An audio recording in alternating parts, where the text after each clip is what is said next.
A piercing scream echoes through the air as fire consumes the castle walls and fallen knights litter the ground. Standing atop a mountain of corpses, the rebellion leader commands his soldiers to find the queen. A rhythm of hurried footsteps sounds down the palace corridor as someone runs in desperation. As a pair of royal hands clutches a book, the brown-haired maid cries out frantically for Her Majesty. The brown-haired maid bursts into the room, begging the queen to get up and flee for her life. Adelaide remains seated in a heavy silence, her scarred face showing no sign of panic despite the approaching danger. A quick patter of feet sounds as the maid rushes across the grand hall toward her seated mistress. Noting the maid's unwavering loyalty, Adelaide observes that she has not yet fled. Adelaide reminds the maid of her orders to take valuables and leave, noting she is unsure what remains for those who stayed behind.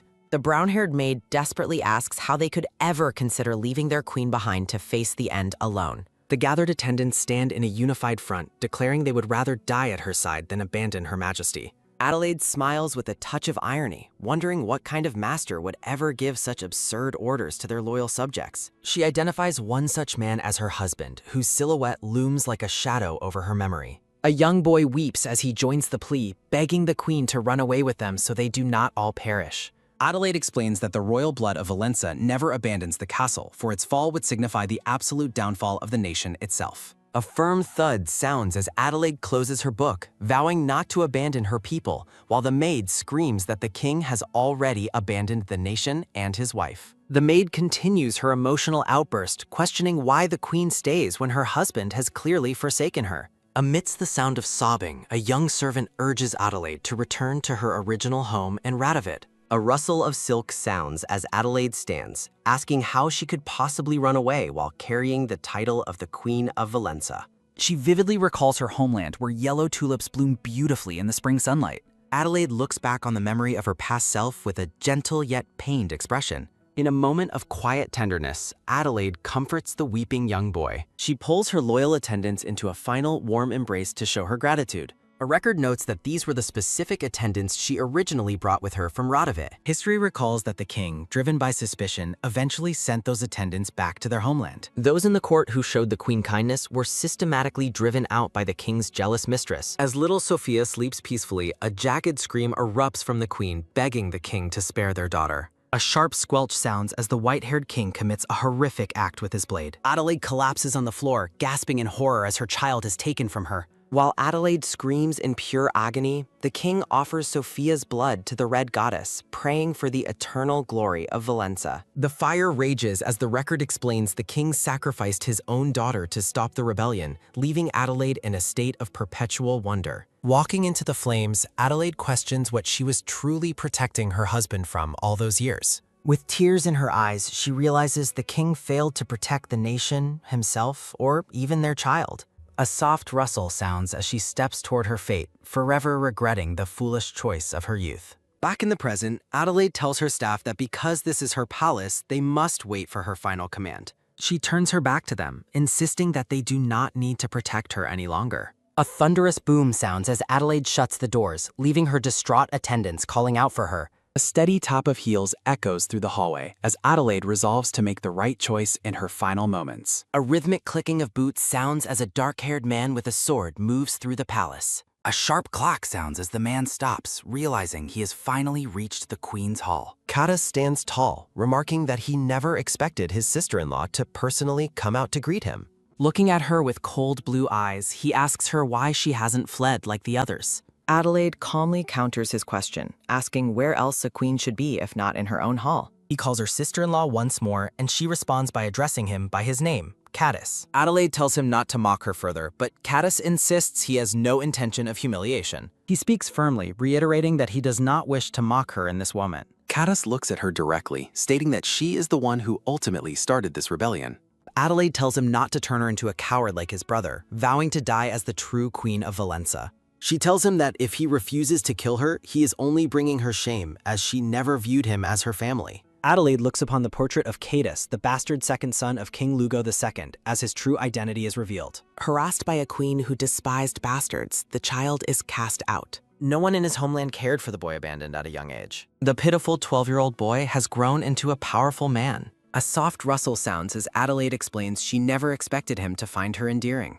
A sharp squelch sounds as Cadice is told to remove his hand while blood spatters. A brutal thrust sounds as a sword pierces through Adelaide's chest from behind. Felicia mocks the foolish caddis, claiming she has finally killed the queen. Looking at her bloody hands, Felicia vows she won't allow the queen to be saved. Collapsing on the floor, Adelaide weakly calls out for Cadis with her final breath. Cadis stares in mute horror at the woman standing over his fallen sister-in-law. A record simply notes that she is finally dead. Adelaide observes her unscarred body, wondering if someone healed her after the sword strike. A creak sounds as the heavy lid is pushed open in the morgue. Johannes notes that this is the only place they can speak freely given the circumstances. A firm grab sounds as Felicia demands the king look only at her if he is concerned. Felicia promises everything will end soon as the Red Goddess protects the throne. History remembers a holy kingdom that serves the mysterious Red Goddess. To the deity Numute, every life in action was dedicated to her glory. The Pope is feared as the merciless agent of the Red Goddess herself. A question lingers about how exactly Valenza was dedicated to this power. Adelaide recalls dying in front of the rebellion leader at the mistress's hams. A sickening thrust sounds as the blade takes the queen's life once more in memory. The red-haired Mistress Felicia is revealed in her full, haughty glory. She was the daughter raised and cherished by the Pope of Namute himself. The religious order revered Felicia even more than they did a holy saintess. Despite her immense power and beauty, Felicia still lacked one crucial thing. Johannes and Adelaide sit together in a marriage defined by distance and duty. Johannes admitted he liked her face, even while denying everything else about her. Greatly dissatisfied as a mistress, Felicia saw the rebellion as a golden opportunity. For the throne to pass to the order, all royalty had to leave the castle. A sharp crush sounds as a hand destroys a flower petal in silent rage. Even as a rebel, Cadis's royal blood meant the throne was never truly vacant. Staring at the red hair, Johannes can only ask how this happened. A soft whisper sounds as Johannes praises the appointment of the Pope as his proxy. He laments that the bastard Cadis has pushed his army to the capital's heart. Felicia tells the king that anyone in his position would have run away. She reassures him that he was not cowardly, but made a wise choice. A firm squeeze sounds as Johannes blames the queen's sacrifice for his current shame. A quick swish sounds as Felicia tells him those who couldn't escape are merely jealous. A sharp glance sounds as Johannes calls the child who killed the queen insolent. Johannes wonders if he killed his wife and child for absolutely nothing. A huff sounds as Felicia asks if he will keep dwelling on a finished story. Felicia's hand slides across the surface of the casket with a soft sound. A sharp clack sounds as she claims she accidentally acted because his eyes drifted. A soft smack sounds as they kiss, bound by glowing chains of fate. Felicia tells him to use the goddess's power to destroy the rebel army. A rustle of fabric sounds as she asks when the Pope will return the throne. A thud sounds as a discarded garment hits the floor while he agrees. A roar of flames erupts as Felicia demands he first repay his debt. The memory of the two embracing is consumed by a raging fire. The king betrays his own throne just to save his own life.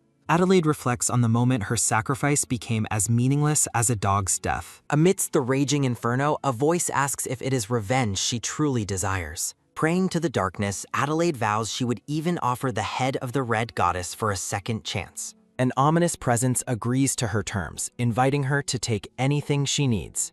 A sharp gasp sounds as Adelaide's red eyes snap open, signaling her sudden return to life. Looking in the mirror, she is stunned to find her body completely free of burn scars. Leisha enters the room and asks if the princess is finally awake. Adelaide turns toward her, whispering the maid's name in a state of pure disbelief. A startled cry of "Whoa!" sounds as Adelaide lunges forward, embracing Leisha and causing her to spill the water. Clinging to her, Adelaide confesses through tears that she has missed her terribly, while Leisha urges her to calm down before they are soaked. The two remain locked in a long, silent embrace within the quiet room. Pulling back, Leisha asks her mistress if she was shaken by a particularly bad nightmare. Leisha tries to shoo away the bad dreams and remarks that the princess is using a tone even the queen avoids, reminding her of her upcoming marriage to Valenza's prince. The brown-haired maid looks on with a bead of sweat, surprised by the sudden shift in Adelaide's demeanor. Looking toward the door, Adelaide senses that a certain guest has finally arrived. She notes that her visitor will be arriving at the princess's palace this very day. Leisha reacts with a comical, wide-eyed expression of shock at the sudden news.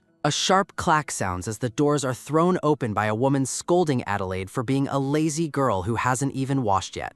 Leisha frantically reminds her mistress that she has a luncheon scheduled with the Crown Prince of Valenza today. Marchioness Brigida, Adelaide's biological mother, demands to know why she isn't finished getting ready. A soft rustle of fabric sounds as Adelaide performs a formal curtsy, greeting Marchioness Brigida and hoping her time in the south was peaceful. Brigida stammers in shock, unable to believe she is being addressed by her title instead of as a mother. She accuses Adelaide of becoming arrogant because of her marriage and pretending not to recognize her own mother. The Marquiness stares at her daughter with an expression of deep offense and irritation. Adelaide calmly explains she is simply following the royal protocol of the Radovid family. With a cold gaze, she declares that her only mother is Her Majesty Queen Anvilise of Radovid. A record recalls how King Friedrich I officially named Adelaide a royal princess and the queen's daughter. A sharp squeeze sounds as Brigida clutches her skirt, complaining that her sweet son Rainer would never treat her this way. She shouts at the top of her lungs that even as a prince, her son would never forget his own mother. Brigida's frustration is visible in the way she tightly grips her expensive gown. Adelaide dismisses her coldly, ordering her to leave so she can prepare for the prince's luncheon. Brigida tries to defend herself, claiming she rushed to the capital only because she was worried about the marriage. A soft sniffle sounds as the Marchioness attempts to use her tears to regain control of the situation. Adelaide looks away, reflecting on how many times she fell for those manipulative tears in the past. She recalls how a single tear once made her break protocol and hand over her entire palace budget to this woman. Adelaide remembers selling her precious jewels just to fund Brigida's luxuries and Rainer's nightlife.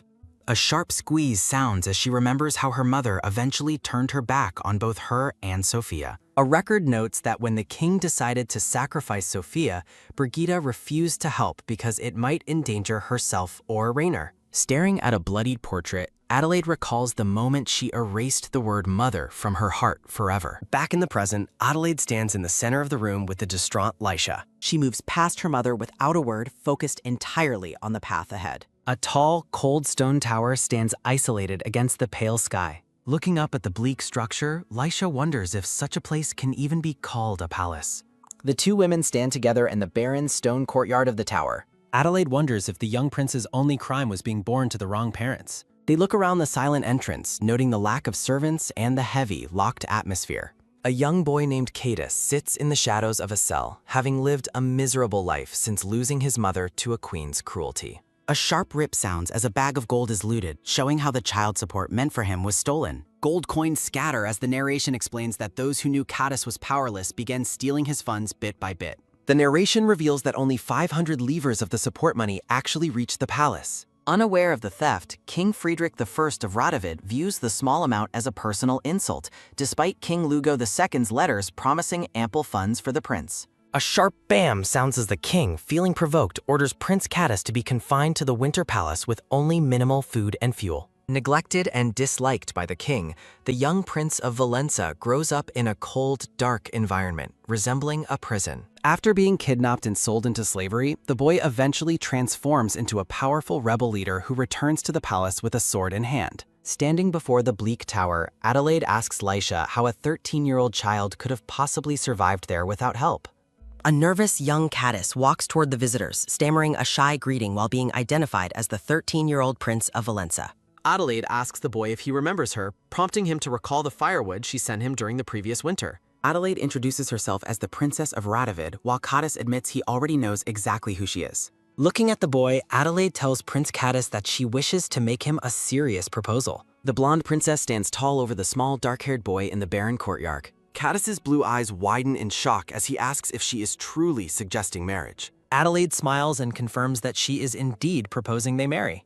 She asks the young prince if he has any desire to one day become the king of Valenza. Adelaide reassures him that her maid Lisha is trustworthy and that they are safe from any spies from Valenza. She places her hands on his shoulders and tells the boy not to worry. A silhouette of a wedding ceremony appears as Adelaide reflects on the marriage alliance defined by duty. Adelaide asks the prince if he would like to hear a secret that she has never shared with anyone else. Leaning in close, she whispers to Cadus that she has absolutely no desire to marry her current fiancé, Johannes. A blushing Cadus stammers in confusion, wondering why she would feel that way when everyone else seems to like the crown prince. Adelaide holds the boy's chin and declares that his older brother does not deserve to be the king. She explains that the planned marriage alliance would only serve to give Johannes more power and support. Looking cold and determined, Adelaide vows that she will never hand her country over to a man as terrible as Johannes. Cadus stares at her with wide eyes, overwhelmed by the princess's intense and unexpected words. Adelaide takes the boy's trembling hands and gently tells him not to shiver. She leans down and firmly states that she hates Johannes and wants the prince to feel the same. Adelaide tells Cadiz to take her hand, offering herself as a reliable guardian for a boy who desperately needs one. She explains that it will be a contract marriage and that she will set him free to live his own life once he becomes an adult. Cadiz is stunned by the concept, barely able to repeat the word contract back to her. Adelaide tells him that by then he will find someone he truly loves, but the boy mutters that he doesn't want to be set free. Cadiz looks up with a bewildered expression, his blue eyes shimmering with uncertainty. Adelaide wonders if the boy's fear of a future divorce stems from the trauma of losing his mother and being abandoned in a foreign land. She clarifies that she isn't planning to discard him, but Cadiz remains adamant that he does not want a divorce, even for his own sake. Adelaide reaches out and gently pats the boy's head, trying to soothe his obvious distress. The prince stands still under her touch as she offers him a moment of comfort. Adelaide tells Lisha it is time for them to go to the greenhouse, pulling her hand away from the boy. Left alone in the quiet courtyard, Cadiz touches his head and continues to whisper the word marriage to himself. The young prince looks at his hand, seemingly dazed by the sudden turn of events. Adelaide enters the grand conservatory and notes that the prince has arrived at their luncheon first. Crown Prince Johannes de Valenza is introduced, sitting regally with silver hair and a sharp, calculating gaze. Adelaide reflects on how she was once blind to his greasy flattery and the lustful way he looks at her. Johannes stands up from the table to greet the arriving princess. He remarks on her modest gown that covers her neck and asks if the heat is not becoming too much for her. The two royals stand facing each other amidst the lush plants and sunlight of the conservatory. Johannes tells her that since they are alone, she has his permission to loosen her collar if she feels warm. Taking her hand for a hollow kiss, Johannes acknowledges that the royals of Radovid are strict traditionalists. Johannes mocks her archaic style of dress and suggests she should adopt the more revealing fashions of Valenza instead. Adelaide looks at him with a steady gaze and agrees to attempt wearing Valenza attire for their next meal. The crown prince is taken aback, asking her if she truly means what she said. Johannes reminds her that she previously claimed that revealing her skin made her feel uneasy. Adelaide asks the prince if he was not the one who praised her vast wisdom. The prince smiles subtly while concealing a sly smirk behind his hand. He agrees to her request, yielding to her apparent desires. He compliments the appearance of her bared neck, calling the look excellent. Adelaide reaches up with her gloved hands to unfasten her collar. She reflects on how fortunate people consider her for having such a considerate fiancé. A cold, knowing smile touches her lips as she plays her part. Johannes erupts into a fit of arrogant laughter. He takes her hand, noting her change in attitude compared to their last meeting. He credits his romantic arrangement for swaying her, mocking the lack of affection in her homeland. Adelaide looks at him with hidden disdain, realizing how foolish her past feelings were. She privately acknowledges that her former affection for him has completely vanished. Johannes reaches out to take the princess's hand once more. He expresses his pleasure in taking her as his bride, praising the king's choice. Johannes declares that a powerful king requires a beautiful queen as a decorative accessory. Adelaide finds his view of a queen as a mere ornament entirely unamusing. She stares at him, vowing to never accept him as her husband in this life. A maid enters the hall, apologizing for interrupting their private luncheon. She informs Adelaide that her brother, Marquis Rainer, has arrived and is waiting. Adelaide sighs in frustration, immediately seeing through her brother's obvious intentions. She orders the maid to hide anything valuable before Rainer can see it. Rainer von Lieberg, Adelaide's younger brother, is formally introduced with a cheerful grin. He greets his sister with an overly enthusiastic and clingy embrace. Adelaide scolds him for leaving the parlor while he asks about her well-being. Rainer claims he bought a heap of presents exclusively for her. He reveals a large pile of brightly wrapped presents. A clack sounds as he opens a box, presenting what he calls renowned pearls. He boasts that the necklace will look flawless on her after the wedding. Rainer strikes a pose, eagerly waiting for her to praise the gift. Adelaide realizes he merely swapped a cheap item into a luxury box. She suspects their mother or Rainer's flings took the real jewelry and orders him to put it aside. Rainer is confused by her lack of interest in the gift. Adelaide dismisses him, saying she will wear it eventually to end the conversation. Rainer is stunned, noting that she usually loves being showered with praise. He looks at his sister, wondering what has caused her sudden coldness. Rainer frantically reviews his past failures, wondering if she discovered his financial mismanagement. He recalls fleeing a scandal in the South and wonders if that is the cause. He tells himself to stay calm while desperately trying to identify the problem. Rainer pouts, thinking his sister is being unnecessarily petty today. He casually mentions his gambling debts, assuming the palace treasury will cover them. A sharp clack sounds as Adelaide sets down her tea, while Rainer trivializes the cost.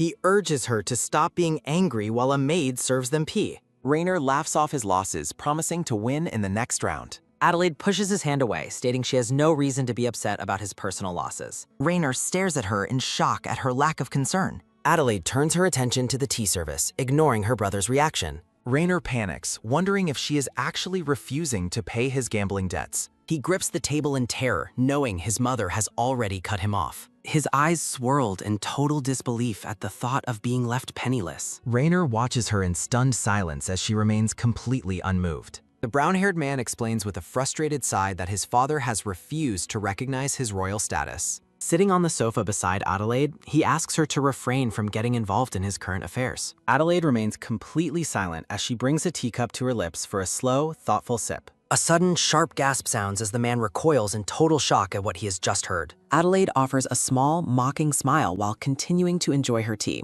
clearly unbothered by his distress. He stares at her in disbelief, demanding to know if she truly has no money left to give him. He expresses his outrage that she has already managed to exhaust her entire budget so early in the year. While he stands and rants in a panic, Adelaide looks up at him with a gaze of cold, detached boredom. A sinister smile crosses his face as he asks if she wasted the fortune on dresses just to impress the crown prince. A sudden loud bang sounds as he slams his hand onto the table, cruelly telling her that fancy clothes don't suit her anyway. A sudden soft rustle sounds as Adelaide shifts in her seat while he accuses her of lying to avoid lending him money. He shouts in desperation, asking if she was foolish enough to simply throw all of her wealth away on the streets. After she calmly explains that the money was donated to charity, he retorts that giving to the needy is no different than wasting it. A sudden, heavy thud sounds as he kicks the furniture in a rage, panicking about the debt collectors who are coming for him. A sudden, heavy thump sounds as he drops into a chair, lamenting that their mother will discover his failures despite the gift he prepared. A sudden, loud slam sounds as he storms out of the room, shouting that she has never truly cared about his well-being. Adelaide takes another calm sip of tea, privately noting that his desperation makes his next move entirely predictable. Adelaide looks toward her attendant and gives the order to prepare for a visit to a specific pawn shop the following morning. The maid looks at her mistress with wide, surprised eyes, shocked to learn that the entire budget was indeed given away. Adelaide stares ahead with a sharp, calculating expression, her mind already focused on the next stage of her plan. She predicts that a very interesting item will soon surface at the pawn shop as the scene shifts to a bright, clear sky. Adelaide and her maid arrive at the shop where a black-haired merchant stands ready to receive them. The merchant quickly corrects his greeting and asks the princess if she has come to the shop to pawn her belongings. Adelaide looks at him with a serious expression and clarifies that her intention is to purchase something instead. The merchant points toward the luxury district, suggesting that she would find a better selection of jewelry elsewhere. Adelaide stands her ground and explicitly states that she wants to buy back the specific item that Raynor left in his care. The merchant asks if she is referring to the Bamberg estate, noting that Prince Johannes has already made a move to buy it. Adelaide stares at him with a chilling intensity, accusing him of treason for selling royal land to a foreign interest. A sudden, sharp gasp sounds as the merchant panics, pleading that he was just a middleman before she offers him a way out. Adelaide commands him to sell her the estate immediately, secretly knowing that the land contains a massive hidden fortune in magic stones. She reflects on her good fortune and the prince's ignorance while a vision of the long-haired Johannes appears in her mind. Adelaide resolves to protect her lands and dowry, vowing never to be used as a political pawn as she was in her past life. She stands with a determined posture, back to back with a shadowy figure as she prepares to face her future. She gazes down at her gown and silently mocks the prince for his foolishness in letting such a valuable asset slip away. An attendant approaches Adelaide to ask if she plans to respond to a letter recently delivered from the Marquis's manor. The maid explains that the letter contains an urgent request for a visit, claiming that Brigitte has suddenly collapsed. Adelaide looks toward the horizon and decides that she must go see the woman in person to maintain appearances. The scene shifts to the grand and imposing exterior of the estate where Brigitte is currently residing. A maid greets Adelaide at the entrance of the manor and politely invites the princess to follow her inside. As she walks through the halls, Adelaide tells herself that she is only here to prevent any further suspicion from her family. She recalls how her father previously reprimanded her for rumors regarding the cold way she was treating her mother. The maid leads the way through the corridors, explaining that the Marchioness is still too unwell to leave her bed. Adelaide pauses outside the ornate bedroom doors, preparing herself for the inevitable confrontation that lies ahead. A sudden, long creak sounds as the door opens, and Adelaide formally announces her arrival to her mother. A sudden, sharp smash sounds as a decorative vase is hurled across the room and shatters against the wall near the door. Brigitte sits up in her bed with a look of pure fury, screaming at Adelaide and questioning how she could possibly show her face. Adelaide watches with a calm, unimpressed expression, noting that her mother clearly has plenty of energy left for someone who is sick. She walks deeper into the room and dryly mentions that the maid's letter had painted a much more dire picture of her health. Brigitte barks out a harsh reply, accusing her daughter of being the sole reason for her current state of misery. A sudden, tight grab sounds as Brigitte clutches the bedsheets, ranting about her fear of being poisoned or attacked by the queen. Adelaide corrects her mother, clarifying that she was specifically referring to her brother Rainer. Her mother asks why she donated her budget instead of lending money to Rainer. Adelaide realizes Rainer hid his gambling habits while her mother scolds her for spending recklessly. Her mother claims thoughtless donation is wasteful, while Adelaide privately notes Rainer is much worse. Her mother suggests giving the land of Nassau to Rainer for his future inheritance. Adelaide clenches her fist as her mother insists the land should belong to the son. Adelaide turns her head away with a cold and silent expression.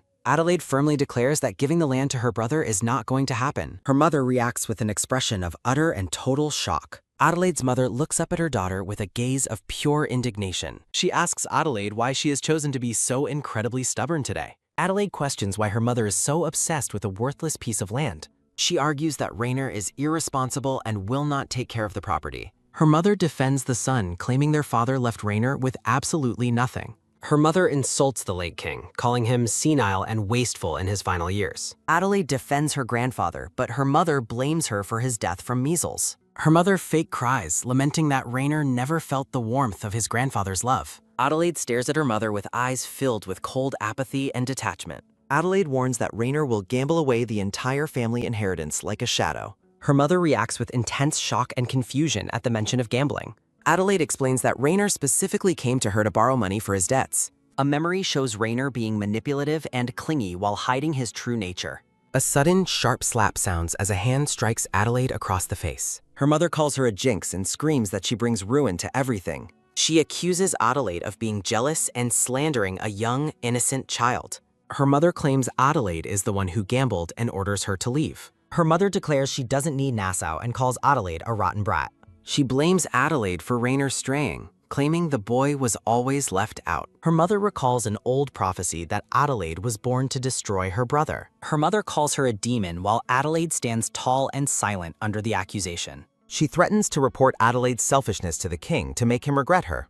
A harsh command to get out sounds as Adelaide is banished from the room. Adelaide reflects on how her mother's cruelty has remained unchanged across 2 lifetimes. A warm flashback shows a younger Adelaide happily playing with a kind woman. The young girl reaches out with a bright and joyful smile. Adelaide looks out the carriage window, grieving for the angel who once loved her. Adelaide tells her maid Lisha that she will take a walk before entering. Soft grass rustles as Adelaide walks alone through the golden evening fields. Adelaide questions if she will ever find true forgiveness for her past actions. A heavy thud sounds as Adelaide collapses in the field and begins to sob. She laments being called a demon and feels the weight of her mother's hatred. Harsh labels echo her mother's claim that she will devour her own kin. A memory reveals a childhood defined by isolation and her mother's constant rejection. The narration details the prophecy that led her mother to treat her as a curse. Young Adelaide weeps as she is berated and poked by an accusing finger. Adelaide wonders if Sophia's death was her fault as footsteps rustle in the grass.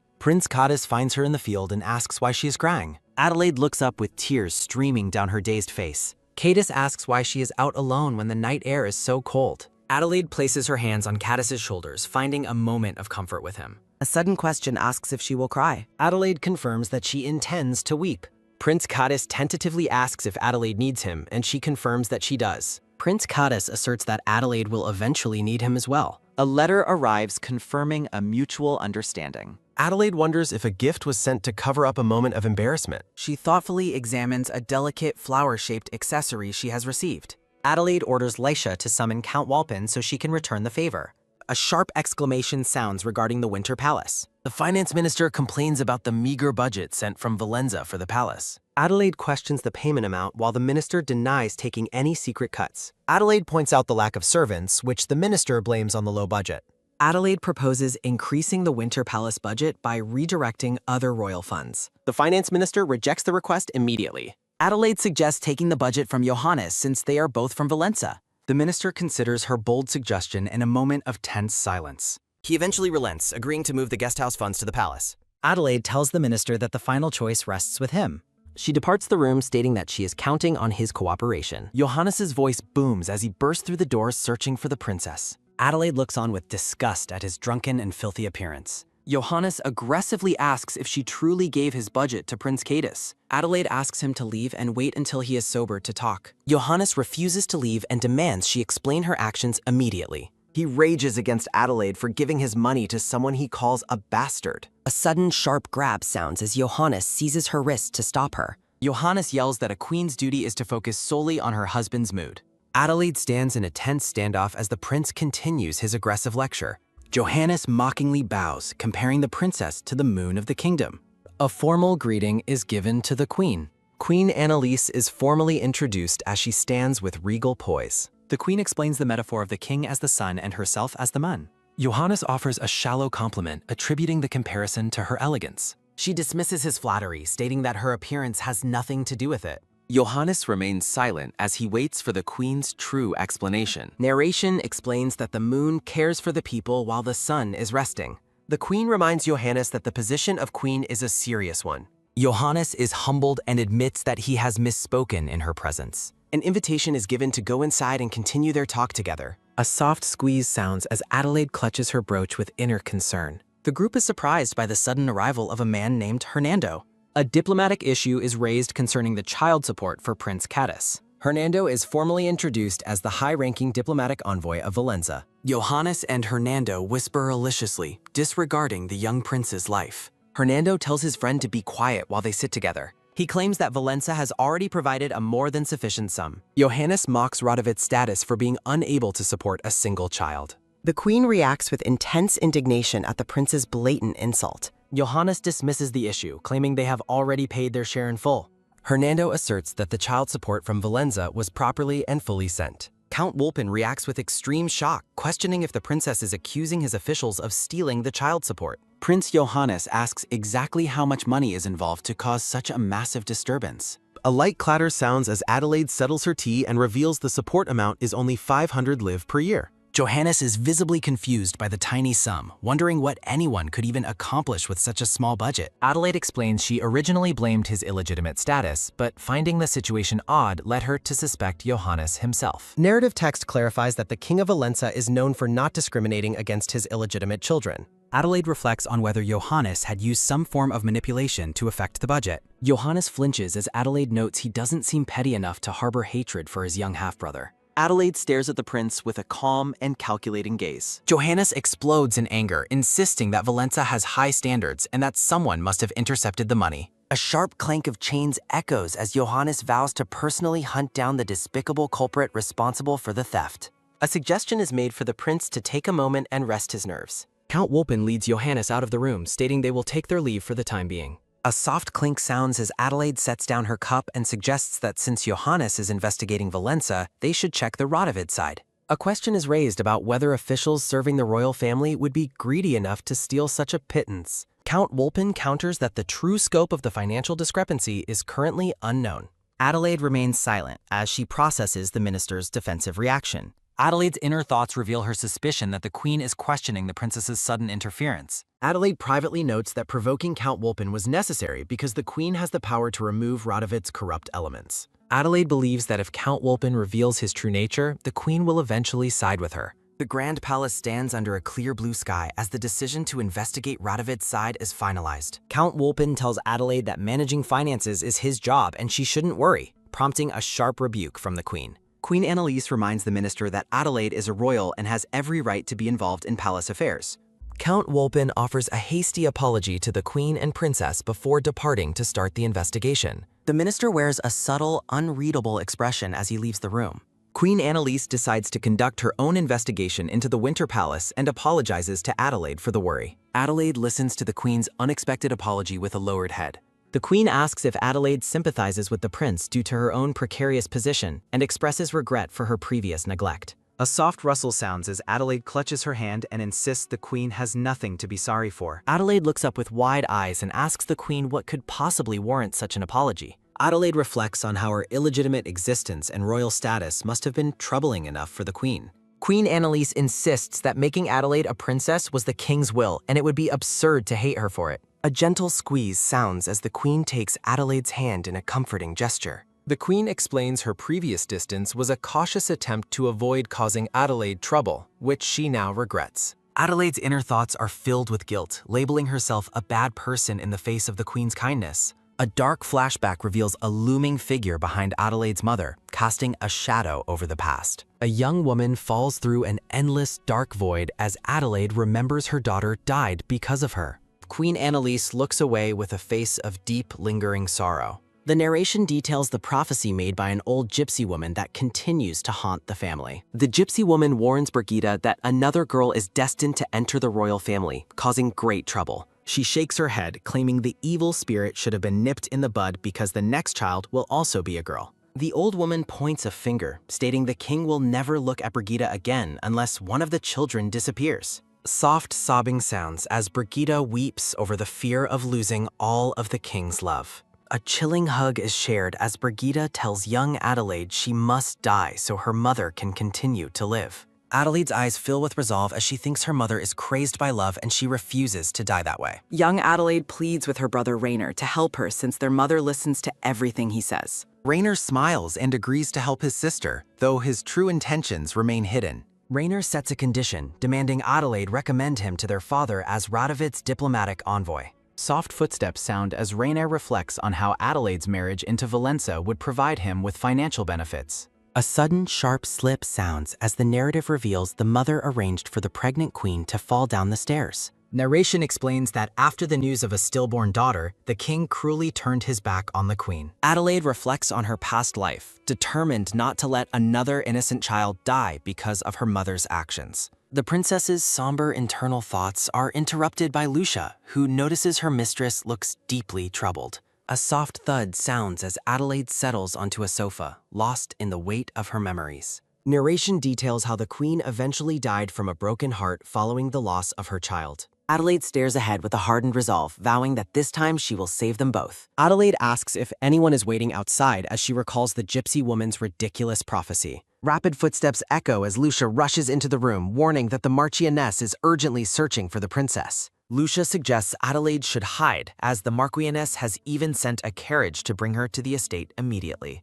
Lucia looks visibly distressed, clearly fearing what the summons might mean for the princess. Adelaide asks Lucia for help standing, signaling her intention to face the Marchioness despite the maid's protests. Lucia worries that the gypsy has been whispering more nonsense to the Marchioness to cause trouble. Adelaide remains silent as she processes the maid's concern, preparing herself for the upcoming confrontation. A soft rustle sounds as Adelaide stands, insisting that she must go despite the potential danger. A grand carriage departs through the ornate palace gates under a bright, clear sky. Adelaide prepares to disembark as the carriage arrives at its destination. A woman in a green dress and a maid stand by the gates, questioning why a half-royal is using the king's carriage. Adelaide calmly notes that she was told she was being sought out. The woman in green insists the princess follow her because Tamara has seen her future. Adelaide stares at the woman with a steady, unyielding, and calculating gaze. The woman in green asks if the princess is already acting with the vanity of a king. A dark vision shows the shaman Tamara pointing a finger, warning that the princess will destroy her own family. A sudden, sharp crash sounds as Tamara is thrown violently to the ground in shock. Tamara gasps in disbelief as she stares up at the people standing over her. The woman in green is horrified by the sudden turn of events, wondering how this could happen. Tamara trembles on the floor, demanding to know what is being done to her while reminding them of her status. Tamara loudly identifies herself as the shaman Tamara Grimson and threatens everyone with a curse. Tamara's face contorts with rage as she directs a crude insult at the princess.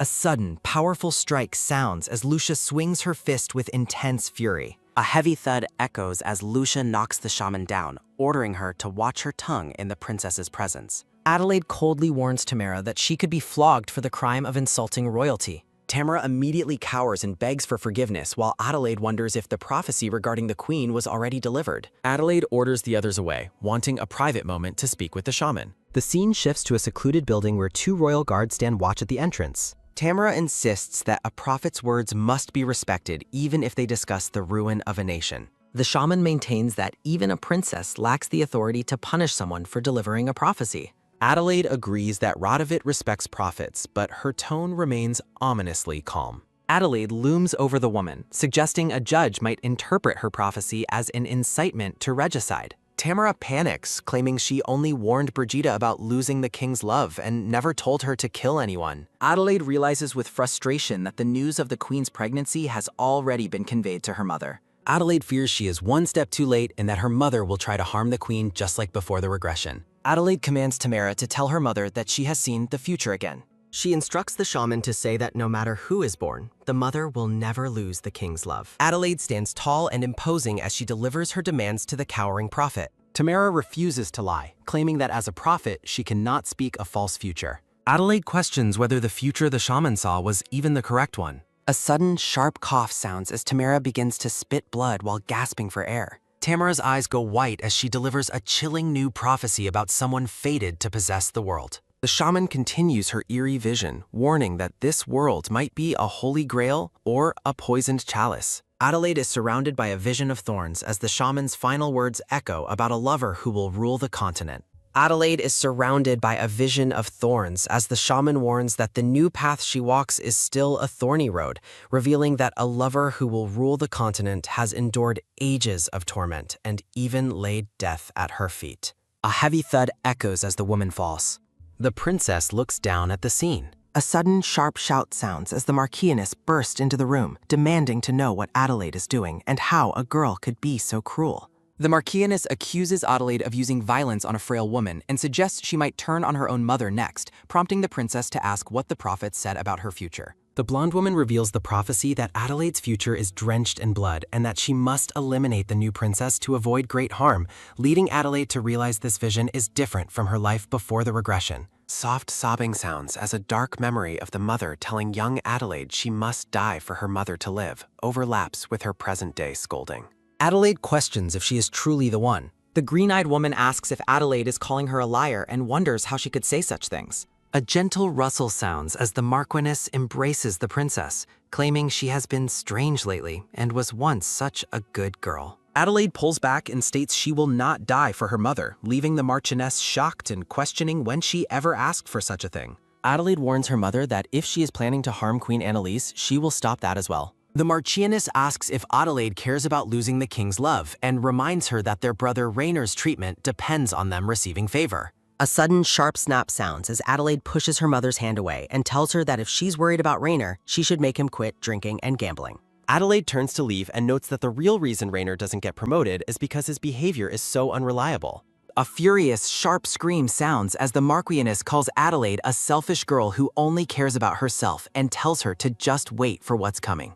The royal carriage departs the estate grounds. Adelaide reflects silently during the long ride. Adelaide concludes the shaman's words were lies. A mysterious cloaked figure asks the princess if she knows a priestess named Tamara Grimson, to which Adelaide repeats the name in thought. The cloaked man explains that the woman claims to be a prophet from Grimwald, the mystical land of sorcerers. The grand winter palace stands against the sky. A sudden, low murmur sounds as the cloaked man begins to explain the truth behind the name Grimson. He reveals that Grimson is a name passed down among Grimwald's ancient royalty, and notes that even someone as wise as the princess was fooled by such nonsense when she was young. Adelaide looks out the window, thinking that if the prophecy were true, the version of herself from her past life would have devoured Rainer like a demon, and she might actually do it now. A soft greeting signals a servant's arrival. Adelaide thanks the woman and asks if she is the new head of the Winter Palace as they share a polite greeting.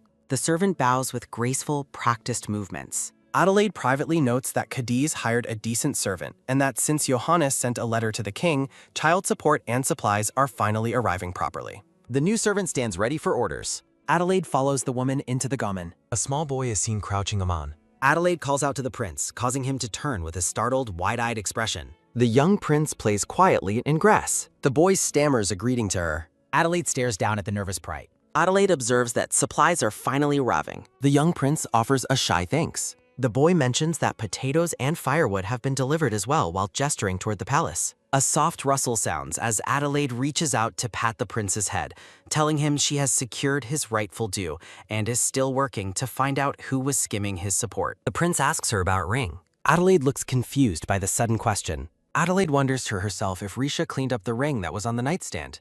Adelaide looks down and tells the boy she is sorry, but she doesn't like daisies. She states she prefers crimson pimpernels instead. Pink flowers bloom on a steep cliffside. Adelaide explains that since those flowers are rare in the Winter Palace, there is no need for him to bring her another ring. A sudden calm voice sounds as a man approaches from the shadows, noting that they are all gathered there. A sharp movement sounds as the young prince steps protectively in front of Adelaide, ready to defend her.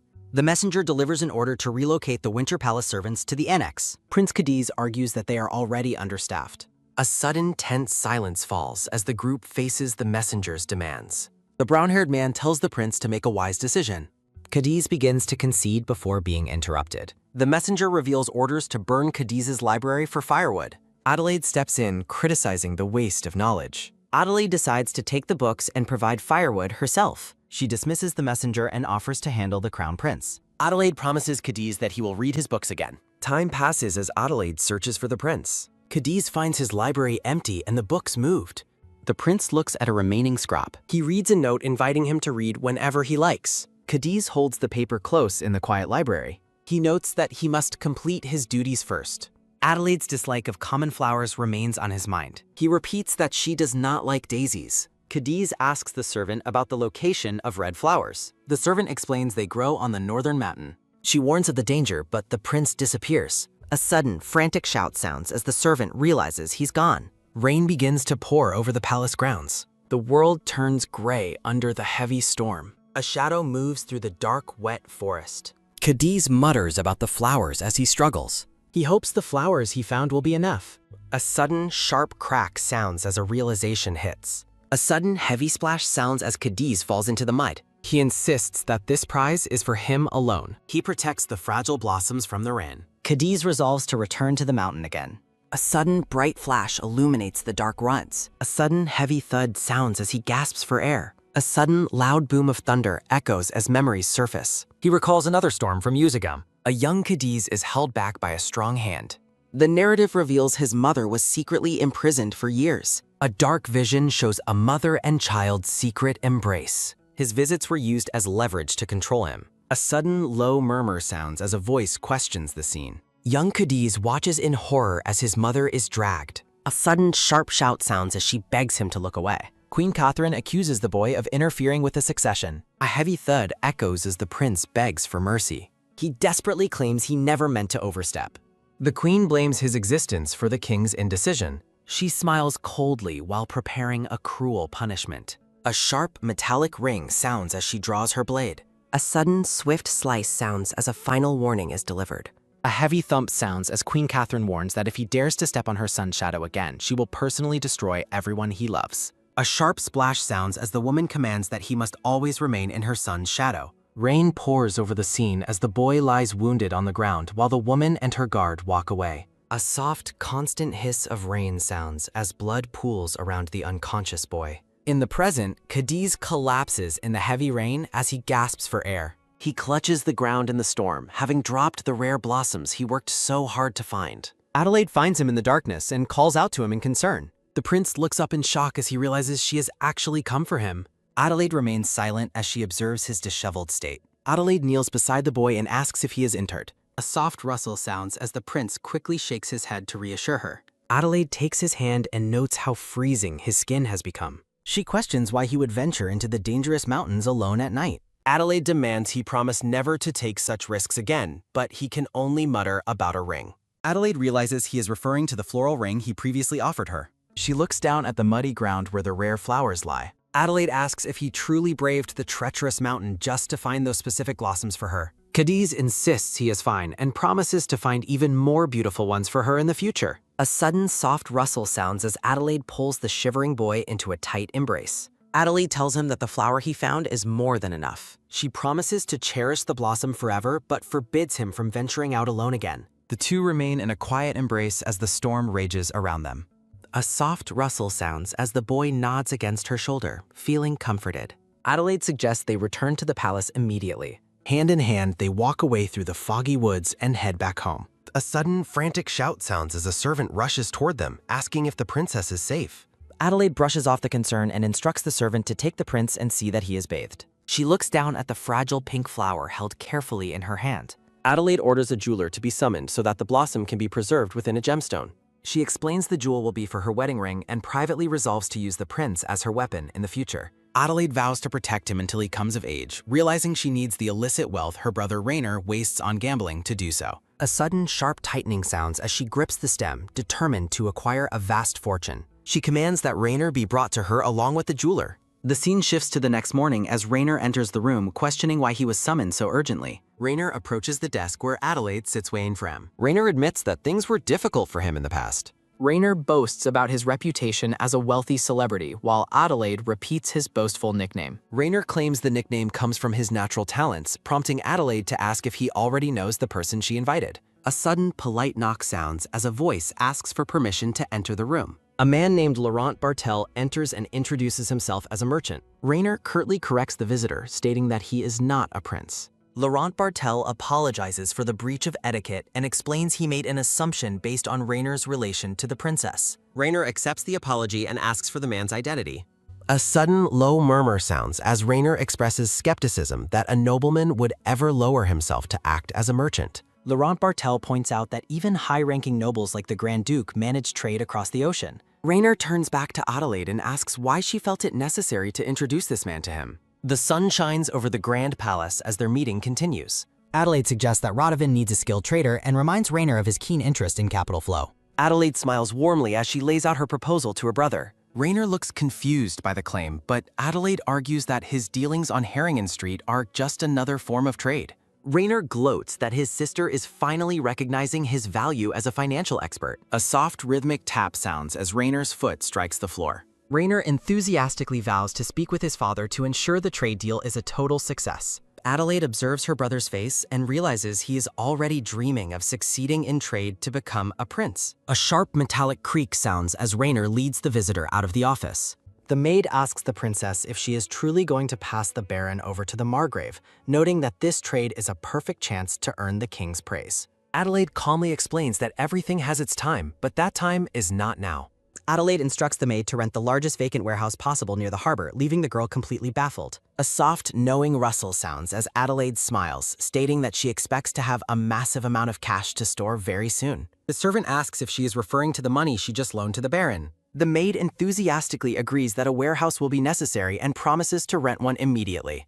Adelaide sits in silence with a determined expression. The narrative reveals that Laurent Bartel, who posed as a noble merchant, was actually a legendary fraudster. Laurent used his charisma to gain investments from high-ranking nobles and eventually targeted Adelaide, seeing her as an easy mark. Although Adelaide did not invest her own money in the past, she ended up introducing the man to King Friedrich I.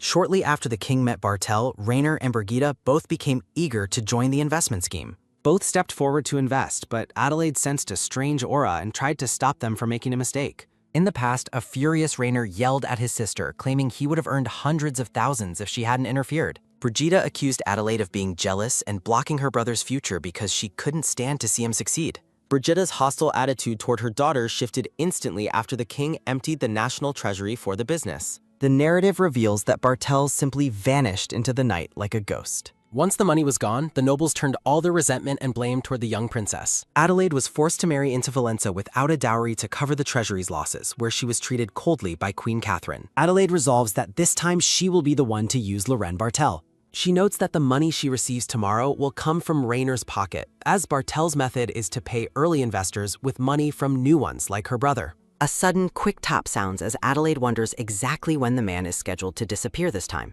She realizes that Rainer's contribution as a rookie won't be enough and decides she needs to increase the scale of the plan. A lone chess piece stands out on the board. Adelaide sets her sights on targeting the crown prince of a great power. The scene shifts to night as Johannes asks her if she didn't mention wanting to try wearing Valenciennes attire. Johannes complains that she called him for a date yet lacks sincerity, remarking that her high neckline looks stuffy. He rudely tells the princess that her outfit makes it look like she is attending a funeral rather than the opera. Adelaide politely suggests that revealing her body would be embarrassing for him since they are not yet married. Johannes tells her he wants to look around the hall more and instructs her to go inside the opera house first. Adelaide smiles and tells him she hopes he finds a woman to his taste.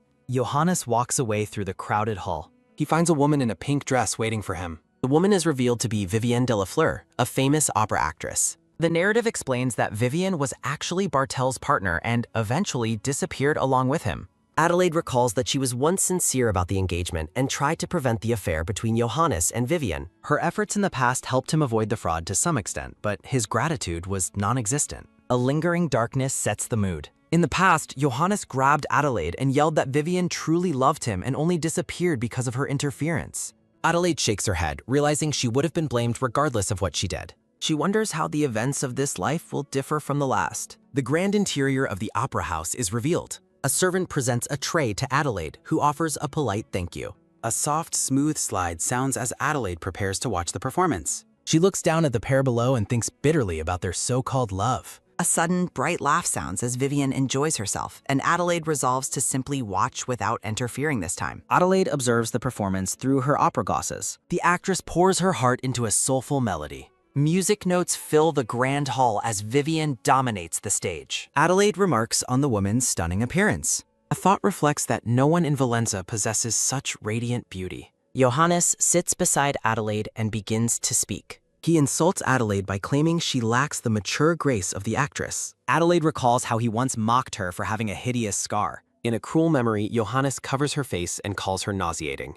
The red-haired Felicia watches as Adelaide is mistreated in the past. Johannes tells Felicia he is relieved she is by his side. Adelaide reflects on the sheer disgust she feels for his character. The scene returns to the opera box as the performance continues. Johannes questions if she was the one who rescued Cadiz. Adelaide calmly confirms that she found the boy. He asks why she would ever bother with such a lowly person. Adelaide explains her concern was due to the boy's youth and unfamiliarity.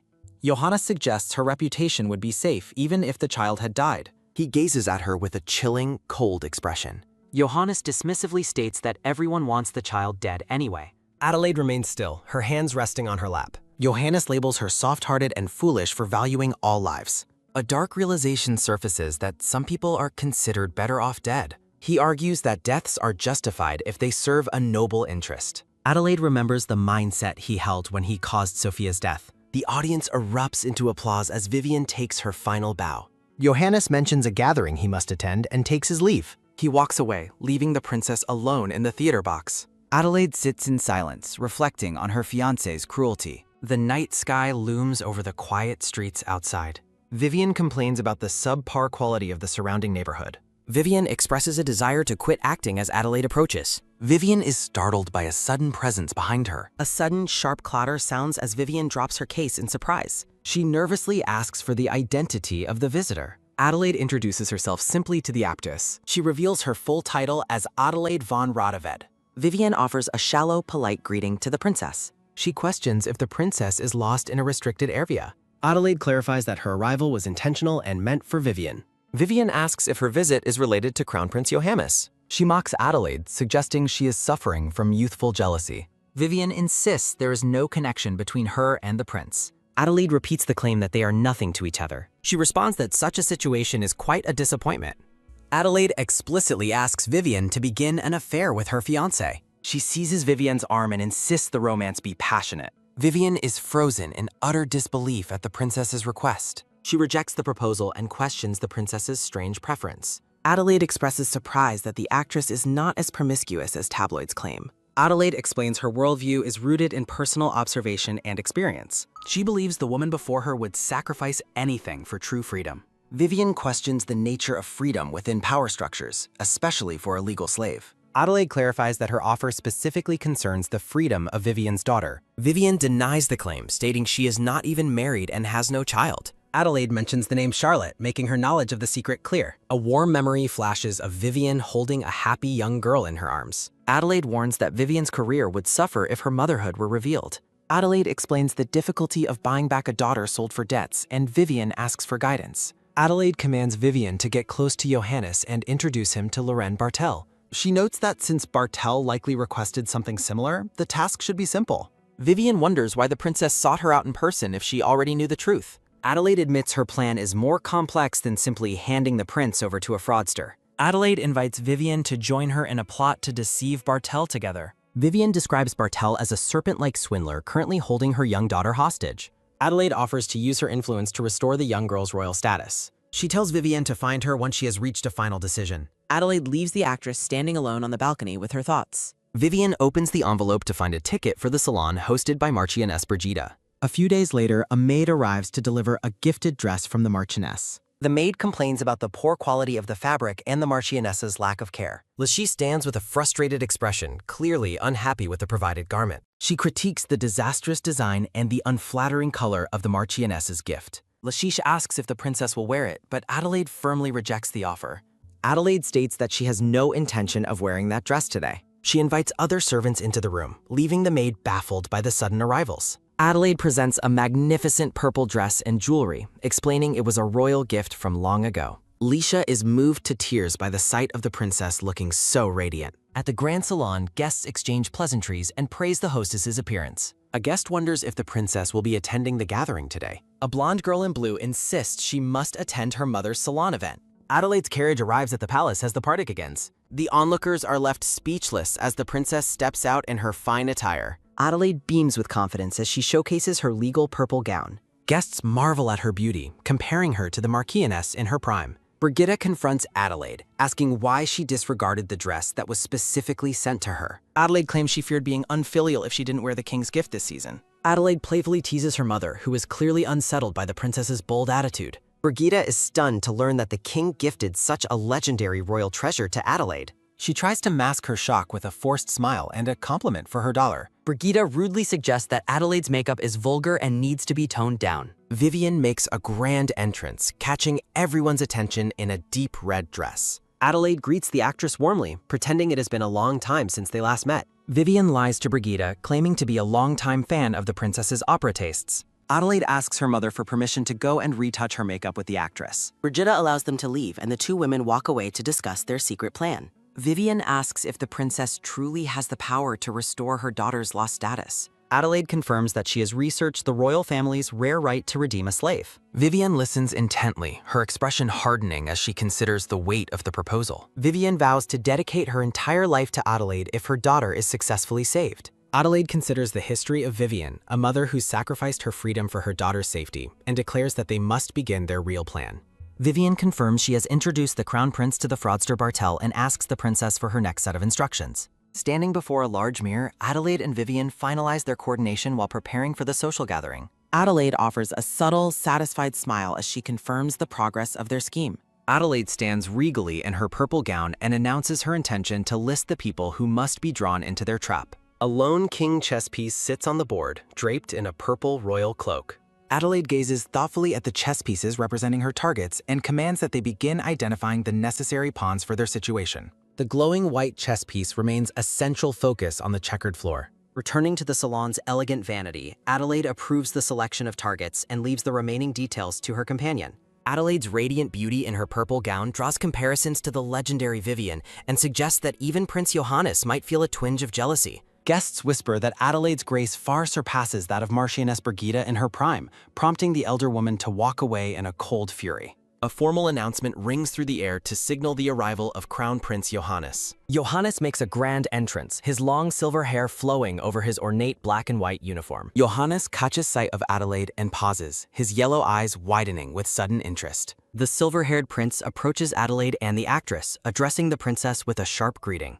Johannes remarks that the princess has finally taken his advice regarding her appearance and notes that she has adorned herself splendidly for the day. He gestures with a haughty air while assessing the impact of Adelaide's new look. A sudden soft rustle sounds as Johannes reaches out to take Adelaide's hand. Johannes dismisses Adelaide's obvious discomfort, mocking her for being embarrassed by a simple touch from her own fiancé. Adelaide shifts her feet uneasily in her high heels and reminds the prince that many eyes are watching their interaction. Johannes reaches out again with a determined grip. A sudden, sharp gasp sounds as Johannes pulls Adelaide into a tight, unwanted embrace, dismissively stating that no one should care about onlookers since they're to be married. Adelaide maintains a frozen expression while internally wishing for a lightning bolt to strike the prince down where he stands. A soft, firm thud sounds as Adelaide pushes the prince away, begging him to stop while privately labeling him disgusting and wishing for his demise. Johannes looks at her with blatant scorn, declaring that a woman's only charm is to melt gently into a man's arms. He continues to lecture her, suggesting that even her good looks are insufficient if she cannot provide a welcoming smile.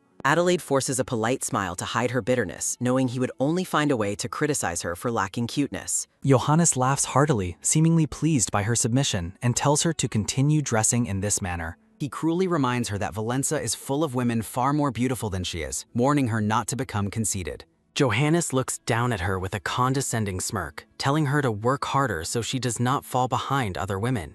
He leans in close, claiming that she will change her attitude once she understands men a little better. Johannes suggests returning inside as Brigitte approaches, her face bright with a forced flowery smile as she greets her daughter. Marchioness Brigitte showcases her own elegance in a deep green off-the-shoulder gown adorned with emeralds. The intricate lace and beadwork of the green dress highlight the Marchioness's obsession with luxury and status. Adelaide notes her mother's arrival, and Brigitte questions the origin of the princess's new dress, prompting Adelaide to lie about it being a spare gown for the ball. Adelaide gazes at her mother with hidden disdain, recognizing her desperate attempt to outshine her own daughter and anticipating her next demand for money. Brigitte poses haughtily while Adelaide realizes that the woman will do anything to increase her budget, making her the perfect pawn to link with the fraudster Bartel. Brigitte narrows her eyes and asks Adelaide how she could afford such finery when she previously claimed to have no money of her own. As Adelaide begins to explain, Johannes cuts her off with a sharp command for silence. Johannes turns his attention to the jewelry Adelaide is wearing and demands that she give her sapphire necklace to her mother.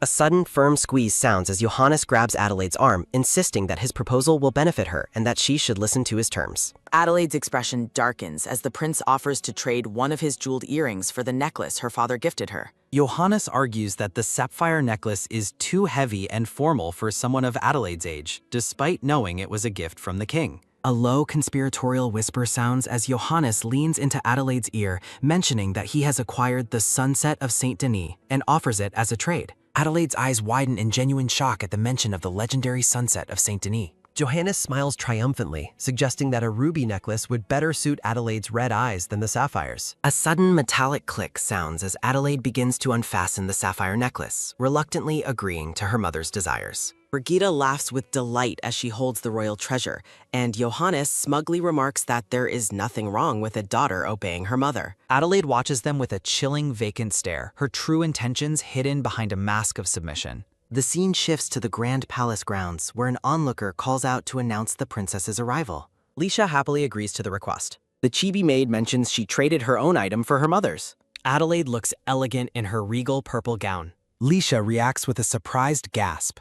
A close-up reveals the intricate details of the ruby necklace. Adelaide's internal monologue notes that while the ruby is costly, the royal treasure Mermaid's Tear is worth significantly more. Adelaide reveals to her companion that the famous treasure is actually a fake. Lisha asks if the princess switched it, but Adelaide explains it has been a forgery from the very beginning. Legend says the Mermaid's Tear was born from the sorrow of a beautiful mermaid caught in a net. A mermaid weeps in a mythical blue scene. A fisherman presented the jeweled tear to the emperor of the Pars Empire after being unable to keep it. History tells of the jewel being passed down through generations of royal princesses. Adelaide recalls her previous life before her departure for Valença.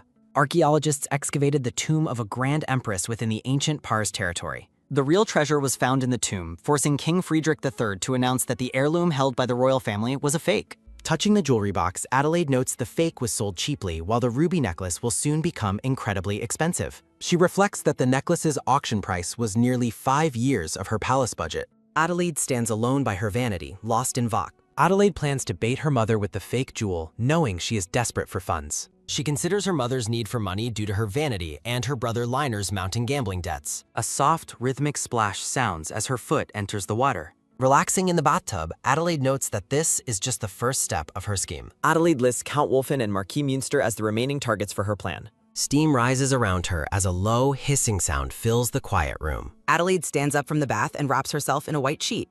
The garden near the Winter Palace remains quiet and empty at night. Adelaide walks through the garden carrying a lantern. She encounters a young boy who stammers in surprise at seeing the princess. Adelaide tells the boy he needs sleep to grow taller, as a quick fidgeting sound comes from his hands. The boy looks away, clearly flustered by her presence. Adelaide worries about her appearance without makeup, but the boy calls her beautiful. The dark-haired boy stares at her with a shocked expression. Adelaide pets his head and calls him a kind prince. A sudden sharp stop sounds as the boy freezes under her touch. Adelaide's expression becomes serious as she asks the prince to wait for a moment. She leans in close to inspect his face. A soft, warm pat sounds as Adelaide touches his cheek and asks if he is hurt. She wonders aloud if Johannes is harassing him even here in Radovid. Adelaide pinches his cheek, complaining that Johannes bothers such a gentle prince even in a foreign land. She insists he come to her palace immediately so his wound can be treated. The boy blushes and worries about the propriety of visiting a princess at night, while Adelaide questions his sudden formality. Adelaide reminds him of the night they gathered flowers on a cliff together. She playfully asks if the prince now thinks of himself as a man. The two share a quiet moment in the garden. Adelaide sends him back to his palace to ensure his injury is treated properly. A stone tower rises high against the dark night sky. The prince sits in his room and remarks that the mess will be difficult to clean up. His brown-haired attendant smiles and says he has learned how to handle the kunat. He expresses relief that the prince only received minor injuries in the fight. The attendant blames the one who sent the assassin and tells the prince he has no reason to feel sorry. The young prince winces as he realizes the princess saw his injury. The attendant warns the prince that further injuries will force him to seek the princess's aid, revealing that Crown Prince Johannes sent assassins even into the royal palace, while the boy stubbornly declares he will never be hurt. The young prince's wound stings as it is treated in the quiet room. Baron Bartel watches from afar as the princess's carriage travels across the bridge. Baron Bartel expresses genuine surprise at seeing the princess out in the city. Adelaide offers a warm and polite greeting to Baron Bartel. Adelaide reminds the Baron that they recently met at her mother's salon. The princess radiates grace and charm during their sidewalk conversation. Baron Bartel offers to escort her to Ambershire for shopping, and Adelaide agrees, noting his eye for style will be useful. They arrive at the boutique where the staff announces they have closed the shop to all other customers just for her. Bartel is inwardly shocked that the princess rented out the entire establishment for the day. Looking out over the city, Bartel thinks about raising his commission once the princess is officially on board with his plans. Bartel boasts to a companion that both the crown prince and the princess are achievements he personally cultivated. Bartel promises the pink-haired woman a 15% return if the princess invests, though he is annoyed when she asks for half of it up front. The woman reveals her plan to invest in the Lorenzo Merchant Guild to secure her child's future. Bartel encourages the guild investment and asks exactly how much the princess plans to give him. A sudden, sharp gasp sounds as the woman whispers that the investment will be 10 million livres. Bartel turns with a look of pure astonishment, noting that even the king doesn't have that much money, just as the princess arrives. Baron Bartel continues to watch the princess's carriage move through the bright city streets. A sudden, elegant sweep sounds as the shopkeeper unveils a massive collection of dresses for Adelaide's inspection. A soft, quick snap sounds as the shopkeeper opens a portfolio of exclusive dress designs. Adelaide sits comfortably while evaluating the many fashion options presented to her. Adelaide casually remarks that the selection is small, causing Leisha to point out that there are at least 30 dresses in front of her.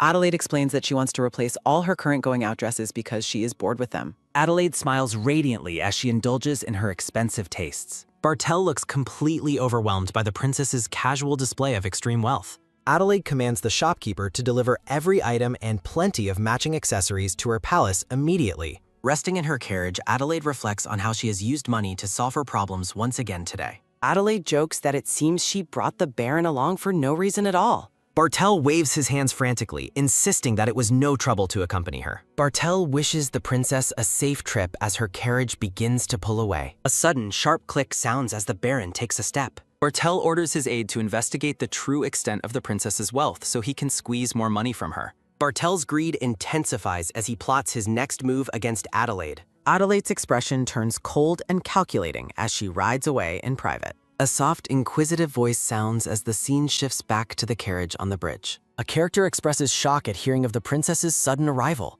A series of quick, rhythmic taps sounds as someone rushes through a grand estate to meet the royal guest. An older man bows low to Adelaide, apologizing for the lack of preparation for her surprise visit. The man nervously asks what business has brought Her Highness to see him so unexpectedly. Adelaide claims she came to apologize for unfairly suspecting him regarding child support expenses. Adelaide looms over the kneeling man, her shadow stretching long and dark across the floor. Internally, Adelaide knows he was the one meddling most in the finances, and her red eye flashes with a chilling light. Adelaide plays the part of a gracious princess, thanking him for his long service and understanding. The man is completely fooled, believing that all misunderstandings between him and the crown have been cleared. The princess and the man share a moment of deceptive cordiality in chibi form. Adelaide stands and prepares to leave the man's company. Adelaide mentions she bought too many dresses and asks if she can borrow a carriage to transport them. Adelaide claps her hands together with a sweet, disarming smile. The man agrees to provide anything she needs, and the servants begin loading the royal carriage with her purchases. Alicia accepts her mistress's orders with a polite bow.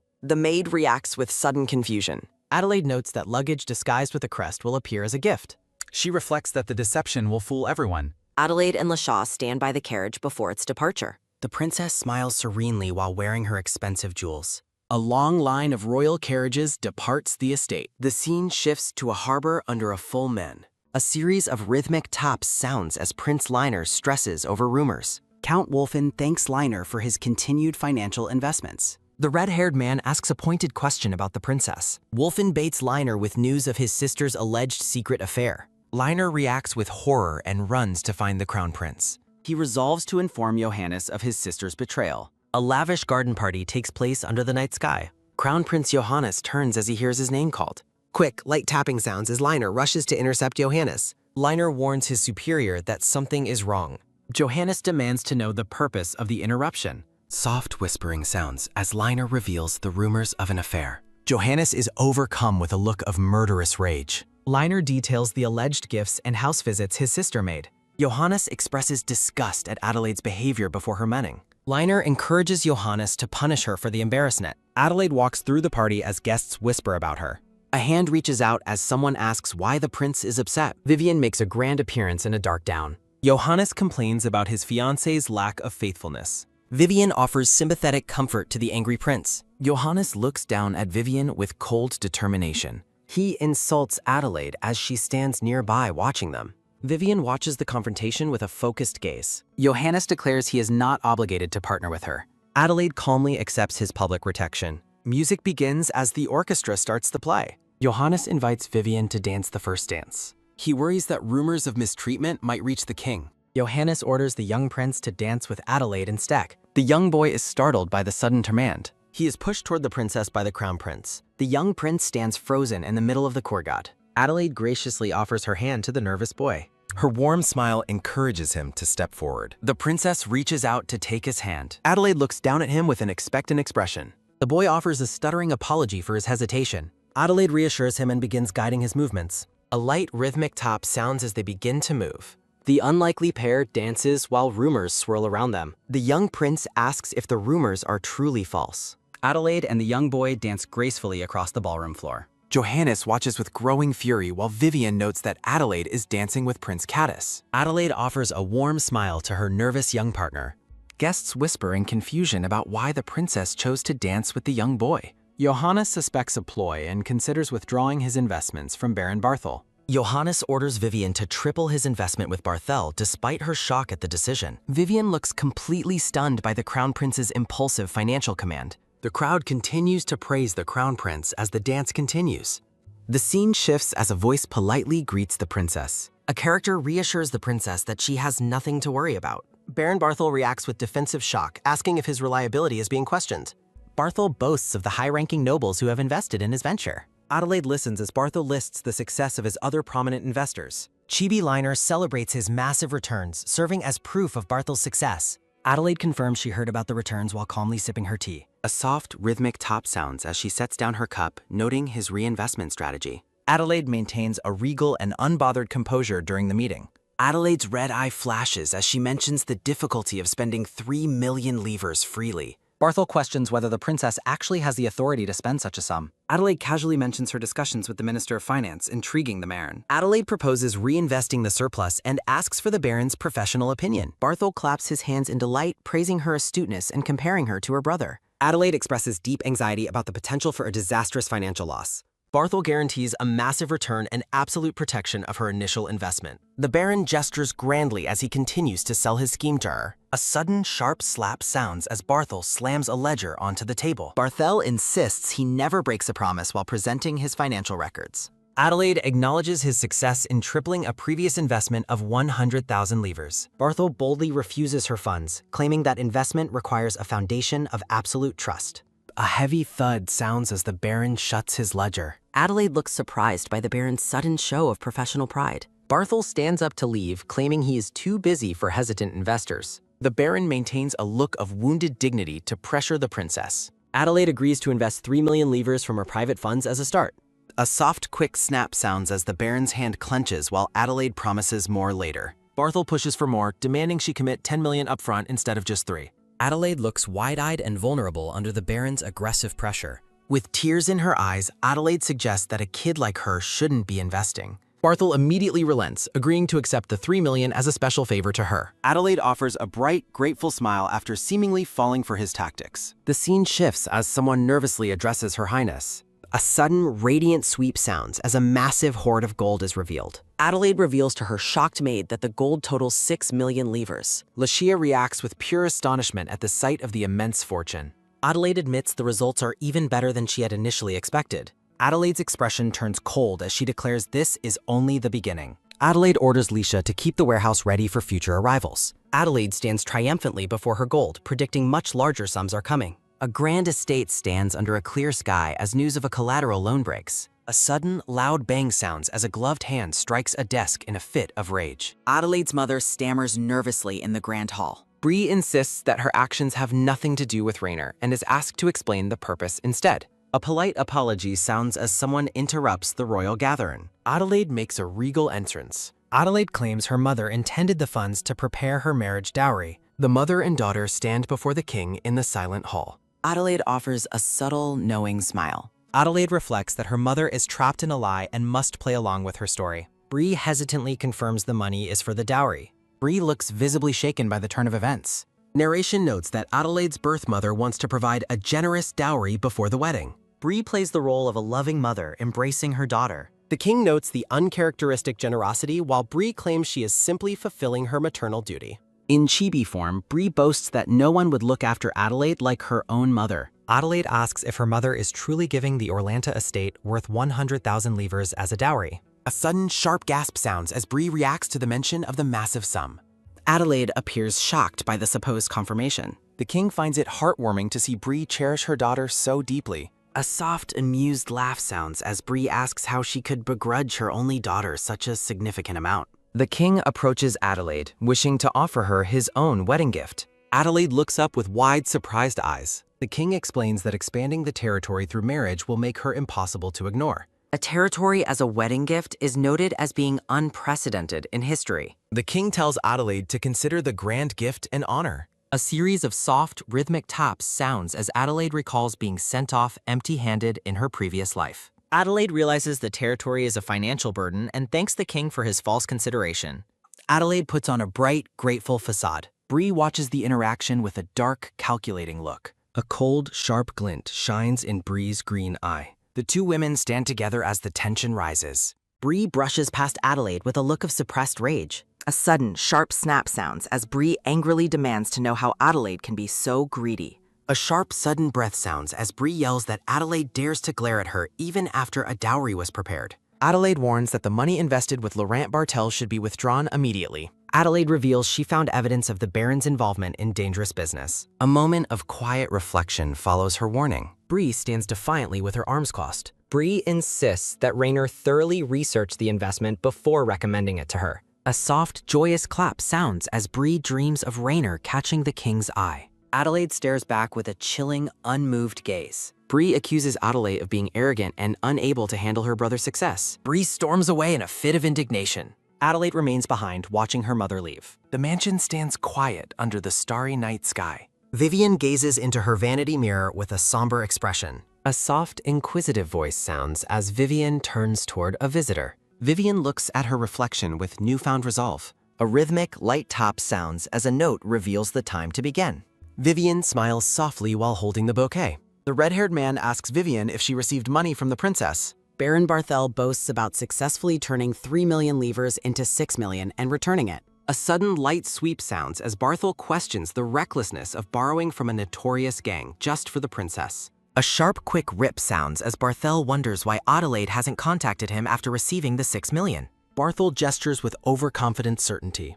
Barthel claims that other investors will wait as long as he demands. Adelaide looks over her shoulder as a sudden, sharp creak sounds. Adelaide makes her presence known as a sudden, heavy clank sounds. Adelaide is surprised to see the crown prince. Adelaide asks if young Marquis Rainer returned to watch the performance. Rainer compliments Adelaide's beauty while mentioning that his brother is currently busy. Adelaide asks Rainer if he also invested with Baron Barhal. A soft, secret whisper sounds as Adelaide mentions rumors of the Baron's ship capsizing. Rainer reacts with visible sweating panic. A soft secret whisper sounds as Adelaide details the catastrophic financial losses. Rainer realizes his investment might be gone. Rainer screams in despair, calling the Baron untrustworthy for lying about the ship's safety. A soft collective murmur sounds as other guests realize their own investments are at risk. A sudden loud bang sounds as Rainer demands a full explanation from the Baron. A soft collective murmur sounds while the crowd demands their principal investment back. Barthel begs for time to process the paperwork for everyone. Rainer and Barthel hence off. Rumors of the guild's ruin spread. Angry investors gather outside while noting that the princess has all their money. A soft rhythmic spin sounds as Barthel paces, wondering how the rumors escalated so quickly. Shouts from below claim the princess holds their entire fortune of 6 million. A soft rhythmic grind sounds as Barthel recalls the promise of a 10 million investment. A sudden sharp creak sounds as Vivian enters and is asked about the return of the funds. A sudden sharp shout sounds as Barthel blames Vivian for bringing the princess into the deal. Vivian stands calmly with crossed arms. Vivian offers a soft, mocking laugh. Barthel rants about the princess being heartless for cutting them off. Vivian shrugs at the Baron's outburst. Barthel vows not to let the princess walk away with his 6 million. A sudden sharp squeeze sounds as he clenches his fist in fury. Barthel decides to confront the king regarding his daughter's upbringing. Vivian watches his growing desperation. Vivian asks how he expects to confront her when no actual contract was broken. Narration notes the princess never borrowed money, making the contract legally sound. The two characters stand in a tense, silent room. Barthel remains fixated on his lusts. A moment of heavy silence passes. Vivian suggests he should have been more persuasive to get the full 10 million. A sudden sharp shout sounds as Barthel questions whose side Vivian is on. A sudden sharp flinch sounds as Barthel names the high-ranking witnesses who heard the princess's promise. Barthel believes the king must protect his daughter's reputation and fulfill her words. Barthel plans to go to the palace tomorrow. Barthel offers a cold, confident smirk. He is determined to succeed. Gold glitters on a table the next day as a gloved hand reaches out. A blonde-haired woman asks if the gold is considered ill-gotten money. Adelaide reviews evidence of Laurent Barthel's extensive investment fraud. A soft, rhythmic rustle sounds as documents are examined with intense focus. The king vents his fury as documents flutter through the air. The king demands to know how security failed to prevent the swindler's rise. An aide explains that Barthel posed as a businessman and trade oversight failed. The king notes that the recovered gold can compensate the victims. A soft, polite cough sounds as the king commends Adelaide's great work. The king sits before the gold, calling Adelaide truly brilliant for scamming a scammer. Adelaide offers her thanks as a sudden sharp step sounds. An attendant whispers urgent news into the king's ear. A sudden loud bang sounds as the king celebrates Barthel's arrival. The king commands that he be thrown into the dungeon. Barthel is seized by guards while demanding an audience with the king. A soft, rhythmic struggle sounds as Barthel is dragged away despite his protests. Barthel screams that it was the princess who scammed him. A soft, rhythmic drag sounds as guards add insulting royalty to his crimes. The king strides away, leaving Adelaide alone in the hall. A soft, respectful bow sounds as Adelaide pays her respects. The grand study stands empty and still. Adelaide gazes out from the balcony into the bright day. Adelaide watches from above as Rainer runs across the courtyard. Adelaide coldly anticipates the consequences of Rainer's secret investments. A series of soft, rhythmic taps sounds as Rainer flees in terror.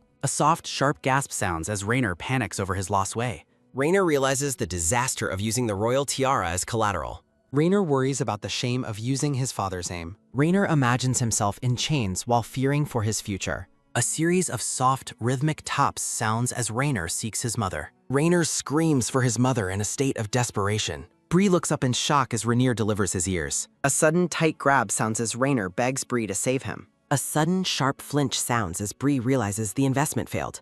A sudden sharp shout sounds as Bree blames someone for the swindle. Bree points an accusing finger while raging about Rainer's misplaced trust. Adelaide calmly explains that the investment was Rainer's own tross. A sudden loud bang sounds as Bree insists Adelaide bears responsibility. Bree points aggressively while Rainer watches from the doorway. Adelaide reveals she has already donated her entire budget to the poorhouse. Bree asks if Adelaide is truly abandoning her own blood.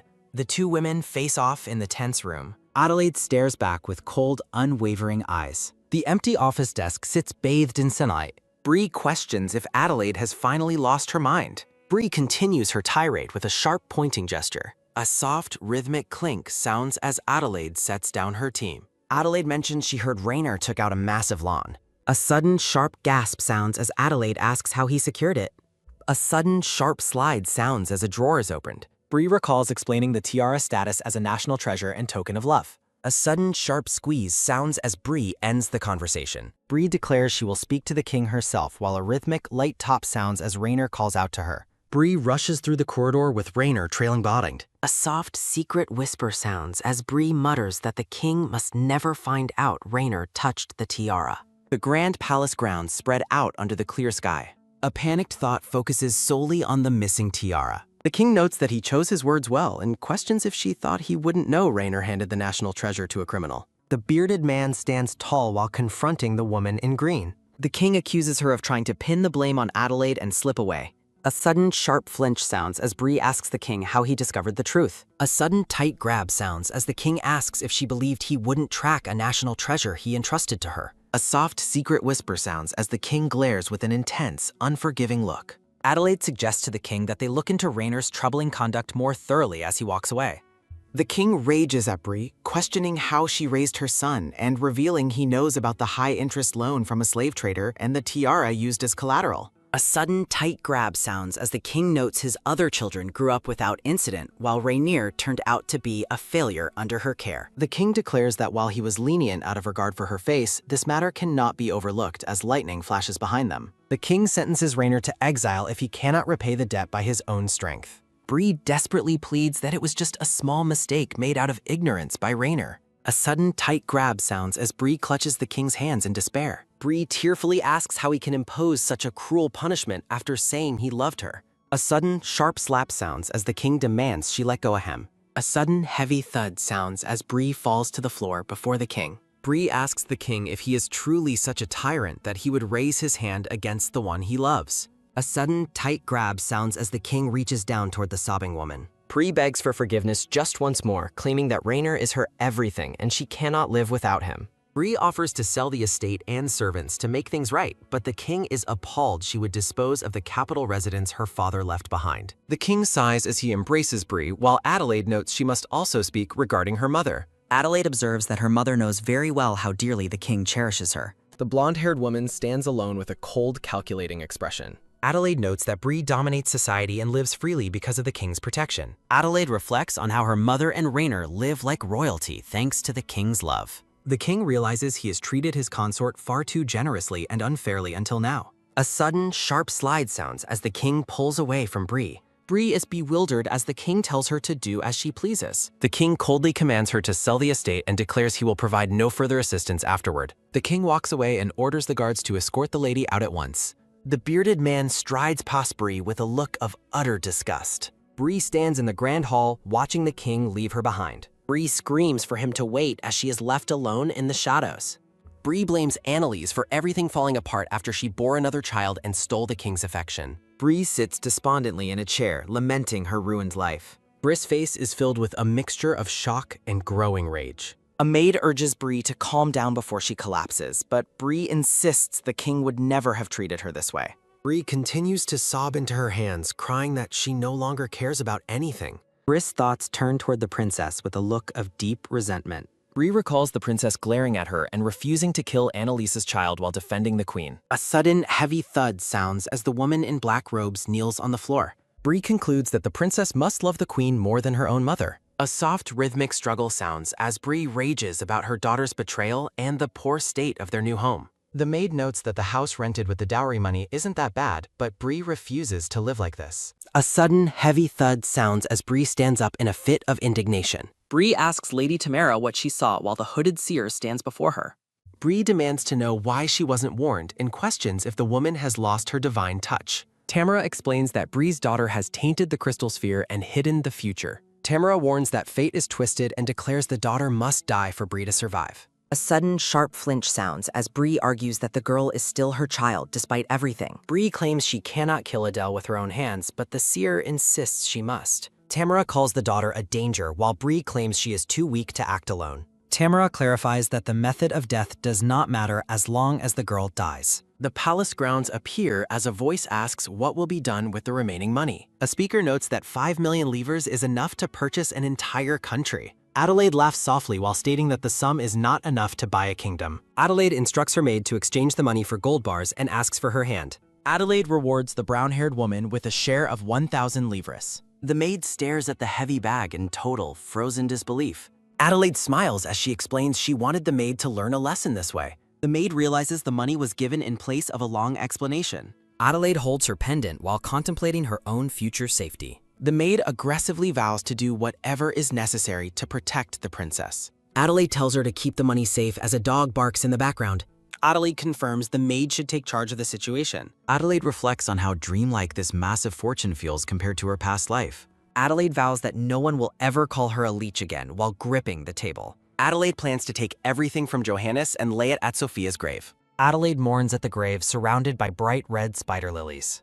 Adelaide considers the reallocation of the budget for the Winter Palace. Adelaide stands quietly in the dimly lit grand room. Adelaide notes that the young prince's living conditions have not improved despite her efforts. Adelaide hopes that Risha can spend the winter in comfort. Adelaide wonders if she should bring a gift to the young boy. Adelaide turns away to begin her walk through the dark corridors. The palace towers stand silent under the bright full moon. Adelaide walks through the night toward the training grounds where the prince stays. A soft, sharp flinch sounds as Adelaide stops to listen to an artist's concerns. Rainer insists he will take responsibility and tells the painter to just draw. Rainer and the painter trade scandalous portraits in the shadows of the warehouse. Adelaide is stunned as she recognizes Rainer's voice in the book. Adelaide questions why the two men are meeting in an old training hall warehouse. The painter suggests merging the princess's face with a courtesan's body. Rainer commands the artist to complete the scandalous work immediately. Production staff and credits are listed alongside a portrait of the blonde princess. A recruitment notice for translators and a list of patrons are displayed. A series of soft, rhythmic taps sounds as Adelaide hurries toward the window. Adelaide identifies Martin Fisher inside the room with the other men. Adelaide recalls how Rainer delivered her portrait to the painter in her past life. Adelaide stands alone in a dark, swirling void of painful memories. Adelaide remembers the public whispers regarding her reputation and body. Adelaide commands the palace guards to seize both men at once. A sudden, loud bang sounds as Adelaide's eye flashes with intense fury. A sudden, sharp shout sounds as the boy pins Rainer to the ground. A sudden, tight grab sounds as Rainer screams to be released while claiming his royal rank. Martin Fisher warns that assaulting royalty is a grave crime, while Rainer shouts in agreement. A sudden, sharp zoom sounds as the boy pins Rainer down and tells him he is finished. A sudden, heavy grunt sounds as the boy stabs Rainer's shoulder while a panicked gasp escapes the painter. The boy asks if there is more while the painter desperately claims there is nothing left. Adelaide arrives at the warehouse, looking down at the two brothers. Rainer looks up from the ground in shock and asks if it is his sister. A sudden, sharp slap sounds as Adelaide strikes Rainer's face with a cold, intense gaze. Rainer trembles as he tries to claim that everything is just a misunderstanding. Adelaide reflects that she has never had a younger brother as foul as a beast who would exploit his own sister. Rainer asks why she is making such a fuss since their mother said his behavior was fine. Adelaide realizes with a hollow expression that her mother knew about Rainer's actions all along. Adelaide laughs coldly as she processes the betrayal from her own family. Rainer argues that they need money and should take responsibility because of their household state. A rhythmic, light step sounds as the boy brings over a sword while the painter panics. A sudden, sharp splash sounds as blood sprays from the painter's arm with a cry of agony. The boy swings the sword again with a look of cold determination. A sudden, heavy thud sounds as the painter falls to his knees, clutching his bleeding arm. The painter screams that he was only acting under the Viscount's orders while Adelaide and the boy watch. Adelaide asks if he thinks invoking the Viscount will save him and tells the boy to lower his sword. Adelaide stands tall and silent as the boy stops his assault. A sudden, sharp clang sounds as the sword is dropped while Adelaide notes the boy's skill. Adelaide reflects on how Caddis is a martial prodigy and wonders how to handle his assault on Rainer. Adelaide tells Caddis to return to his quarters while the boy asks for clarification. Adelaide resolves to protect Caddis from being arrested in the act as she watches him walk away. Caddis stands alone in the shadows, his clothes stained with blood. Adelaide examines the ornate sword she brought as a gift for the young prince. Adelaide decides to keep the sword for herself for the time being as she turns back to the criminals. Martin Fisher bows low to the ground and admits he has committed an unforgivable crime. Martin claims he only followed Rainer's orders, while Adelaide notes that humans must judge for themselves. Adelaide declares that crimes must be punished with a swift strike of her own. Adelaide warns Martin to forget Caddis or his next wound will be to his mech. A sudden, sharp shout sounds as the palace guards rush toward the warehouse.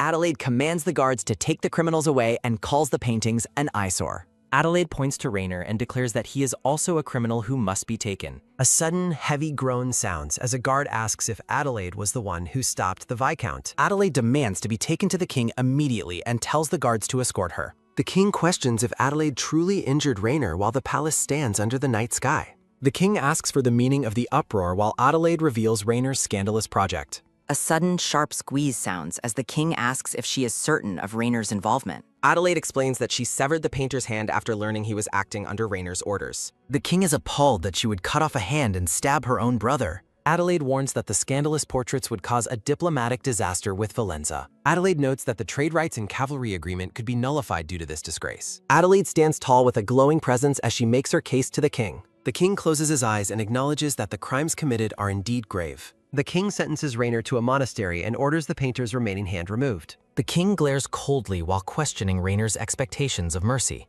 The king declares he has never acknowledged Rainer as his son as the boy collapses in despair. A guard urges Rainer to calm down while the boy panics about the princess's swordsmanship. Cadice stands covered in blood while lamenting that he is a bad kid. Rainer addresses the princess while Cadice stands silently nearby. Adelaide looks toward the young prince as she acknowledges his presence. Adelaide reaches out to Cadice, checking for injuries as he stammers in surprise. Cadice assures her he is unharmed while asking if he is all right. Adelaide expresses her gratitude for his protection before gently stroking his hair. A soft, comforting touch follows as Adelaide continues to console the boy. Adelaide invites Cadice to accompany her to a specific location before she departs. Adelaide reflects on the irony of a mother pleading for a son who harmed her daughter. Brigitte stands with her back turned, unaware of her daughter's approach. Brigitte desperately calls out to the king, begging for a single audience. Adelaide walks calmly toward her mother in the grand palace hallway. A guard informs Brigitte that her audience is denied and threatens a forced escort. A sudden, sharp crackle sounds as Brigitte vows not to move until she sees the king. Adelaide interrupts the scene, noting the loud commotion her mother is making. Brigitte turns around in shock upon seeing her daughter standing there. Adelaide confidently states that she will handle the explanations herself. Adelaide privately realizes Brigitte is unaware of who actually wounded Rainer. Adelaide bluntly reminds her mother that Rainer is the one who committed a crime. A sudden, tight grab sounds as Brigitte desperately clutches Adelaide's arm. Brigitte attempts to dismiss Rainer's grave actions as nothing more than a simple prank. Brigitte pleads with Adelaide to speak in Rainer's favor, fearing he can never use a sword again. Adelaide shifts the conversation to the dowry money used to rent a mansion. Brigitte tries to justify using the money, while Adelaide demands it back immediately. Adelaide looks away with a cold, detached expression on her face. Adelaide commands the staff to deliver the mansion's deed to her palace at once. Adelaide stands firm while Brigitte watches the maid depart with the orders. A sudden, sharp slap sounds as Adelaide knocks her mother's hand away. Brigitte asks if Adelaide is going to speak to the king on Rainer's behalf. Adelaide gives a short, final refusal to her mother's desperate plea. Brigitte expresses outrage over the monastery sentence, while Adelaide refuses to yield her dowry. Adelaide questions the nature of a mother's love while staring coldly at Brigitte. A sudden, sharp shout sounds as Brigitte curses her daughter as a wicked girl. Brigitte raises her hand to strike as a sudden, quick whoosh sounds. Adelaide catches Brigitte's wrist mid-swing, refusing to let go of the confrontation. Adelaide reveals she knows about the massive debts Brigitte incurred due to Rainer's failures. Adelaide highlights that Brigitte has lost all her power, reputation, and wealth. Adelaide declares that she is also officially separating herself from her mother. A final declaration rings out that Brigitte no longer has a daughter. Brigitte is left frozen and speechless by her daughter's cold rejection. The scene shifts to a young girl standing alone in a bright street. A sudden, soft rustle sounds as the child looks back toward the camera. The young girl shakes her head sadly while memories of the past surface. A sense of finality lingers as the child walks into a bright light. Young Adelaide peers through a fence at a house that no longer feels like home. The child grips the iron bars of the gate while looking longingly inside. The young girl explains to an unseen figure that she cannot go inside. Adelaide recalls how the people inside that house never truly felt like her family. A sudden tight squeeze sounds as the child explains she never wanted royal status. The young girl cries out for someone to rescue her from her lonely life. Brigitte is shown in a memory happily playing with her son while ignoring her daughter. Adelaide reflects on how her mother's lack of love means she will never be saved. She recalls the painful realization that no amount of begging would ever win her mother's affection. Adult Adelaide looks back at her younger self and remains uncertain if anyone will ever truly love her. The young girl stands alone with her hands hidden behind her floral skirt. Adelaide sits up in her massive bed, surrounded by the silence of her chambers. The king expresses his frustration that Brigitte failed to control her son's behavior as instructed. The king declares that he can no longer acknowledge Rainer as his son after his crimes. Brigitte weeps as the king continues to disown the boy for swindling the princess. From his throne, the king shouts his final refusal to accept a criminal as his son. The king's harsh judgment echoes over a solitary warehouse in the dark of night. Inside the warehouse, Brigitte curses the woman she believes manipulated her innocent child. Adelaide informs Brigitte that they are officially separated and that she no longer has a daughter. Brigitte rages about her failed attempt to bribe the attendants in both the princess's and queen's palaces. Brigitte regrets not killing Adelaide earlier as she shakes her head in a fit of desperation. A sinister smile crosses Brigitte's face as she tells herself to wait just a little longer. In a secret meeting, a hooded woman warns Brigitte that there are too many eyes watching them. Brigitte impatiently demands an update on their plan to use poison. The hooded informant reveals that Adelaide already discovered and expelled every single bribed attendant. Brigitte is stunned by the setback while the informant notes they must pause their current actions. The hooded woman suggests a more violent and direct approach as an alternative. A sudden soft whisper sounds as the informant mentions knowing someone who can help. She describes a man who is willing to commit murder in exchange for a high price. Adelaide walks through the palace grounds as she is spotted by a companion.